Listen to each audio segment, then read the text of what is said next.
So in case you were holding out hope or waiting for some other channel or station or Disney Plus or anything else that was never going to happen to save any of the canceled Defenders, it's not happening.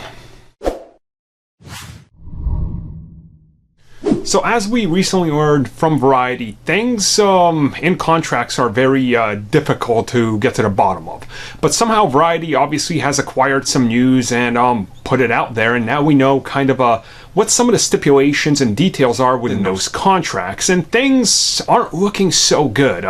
Essentially, from the date of cancellation of one of the Marvel shows, which we already had, The Defenders, which is probably a little bit different, but of course Iron Fist, Luke Cage, and Daredevil, there is a 2-year waiting period. Now, if you guys remember, I specifically said this when I talked about it a few videos back. I said, look, the Defenders are most likely in a scenario where they have a holding period, kind of like pro wrestlers, where you're not allowed to do anything with them because they were somebody else's property. And this turns out to be true.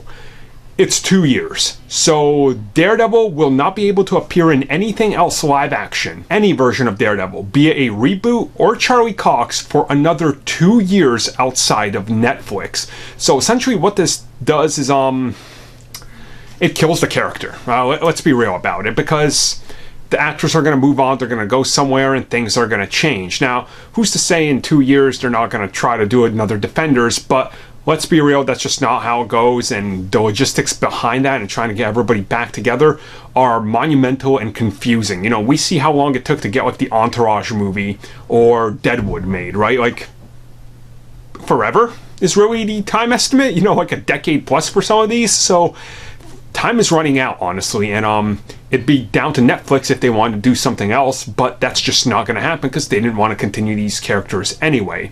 So now they're in an interesting position, and now that we know how long we have to wait, I think we can all stop dreaming about ever seeing them again.